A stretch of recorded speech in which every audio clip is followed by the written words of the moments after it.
Hi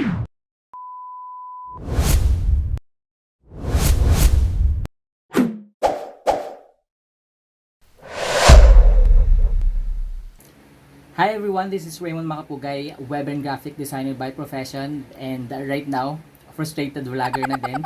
So this is another creative day and we have a new project, but before we proceed, I just want to thank everyone and a big shout out sa lahat ng mga bago nating subscribers. Right now we have more than 100 subscribers and maraming pong salamat. Also, I just want to say thank you and big shout out to my family, of course to my wife and my parents and siblings na nandyan lagi para suportahan tayo sa hobby natin. I'm not sure kung hanggang saan tayo abutin sa pagbablog natin. So may mga nagawa tayong mga bagay or trinay tayong mga bagay before, let's say na hindi naman siya nagtagumpay, but there are always experiences and learnings from them eh. For this new hobby, sa bago kong ginagawa ngayon, pinagkakaabalahan ko itong vlogging. I'm not sure kung hanggang saan. I'm really hoping na andyan kayo guys to support me para mas tagal yung paggawa natin ng mga content videos na katulad ng mga gantong gagawin natin. Ito na rin Judy yung pinakahihintay mo, di ba? Big shout out din kay Judy. Judy Aquino for also supporting me on this passion. Ayun na, may shout out ka na.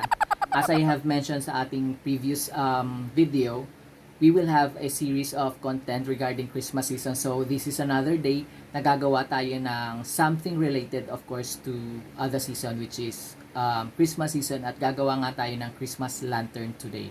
So that is our new project, and before we proceed guys, please make sure sa mga bagong napadaan or na curious lang, please make sure to subscribe, like, and even share this video to help me to reach my goal before the year ends. Lahat naman ng mga vlogger meron silang mga goal na ina-achieve, and also ako din as a new vlogger, meron din akong goal for this channel before the year ends. Next year will be a big year, but before that, eto munang taon na to yung gusto naming ma-reach yung goal. And also guys, I just want to add something sa ating content para mas engaging siya sa ating mga viewers and subscribers. At the end of every video na gagawin ko, magkakaroon ako ng featured comment. So please make sure to comment down below sa aking mga videos, whether positive or negative suggestions, whatever you think about the video na ginagawa natin. Comments regarding kung paano may improve, please make sure to comment them down. For the materials that we will be needing for this project, so kailangan natin ng paint, red and green, paintbrush, of course mga plastic Milktea cups. Kailangan din natin ng glitters. Gagamit tayo ng green, red, silver and gold, metallic foil, silver and gold din. Gagamit din tayo ng mga board, mga scratch boards lang. Gagamit tayo ng dalawang klase ng alambre, yung medyo makapal at yung medyo manipis. Gagamit ako ng red ribbon, pero it's up to you kung gusto nyo gumamit ng additional color like gold or silver. Para sa mga tools na kailangan natin sa project na to, gagamit tayo ng glue gun and glue stick, of course, gunting. Gagamit din tayo ng long nose at saka double adhesive tape. Yung mga materials na to galing dun sa mga natirang materials na ginamit natin in doing this Christmas tree project. So nakatipid talaga tayo. At kung hindi nyo pa napapanood kung paano ko ginawa tong Christmas tree na to, i-click nyo lang yung notification or ilalabas dyan anywhere. Yun, magdedirect yan dun sa video kung paano ko ginawa yung Christmas tree na to. So yun yung mga materials na kailangan natin for this project. Excited na akong gawin siya. I hope na mag-enjoy kayo at may matutunan sa project na to. Tara, start na natin yung project.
Yan, tapos na tayo sa project natin for today and happy naman ako sa output ng ating Christmas wreath.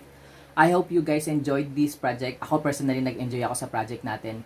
And please make sure to like, subscribe, and comment anything about this video. And if you have suggestion kung anong mga project pa yung pwede natin gawin at content. And for the featured comment for the last video that we've created, ito nga Christmas tree. So, start natin yung featured comment natin. So, shout out sa gumawa ng comment na to kay Michelle De Leon. Kasi sabi niya, ang ganda at ang effort, maganda kasi environment friendly, pwede pang sali sa contest ng Christmas tree made of recycled items. Good job daw. I just want to mention yung mga gantong mga projects. Nag-start yan nung high school pa kami. So, I remember may sinalihan kaming parol making contest and project siya ng buong class. Pero of course, ako yung parang nag-lead na gumawa. Malaki yun eh. And we were so happy kasi nanalo kami ng first place. I'm not sure kung first place nga ba.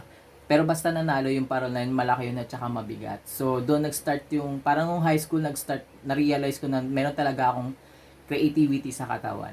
And nung nagtatrabaho na ako, sumali rin ako doon sa parang, not sure kung Chinese New Year yun. Parang may mga Chinese lantern contest din sila na pinagawa. So, sumali ako.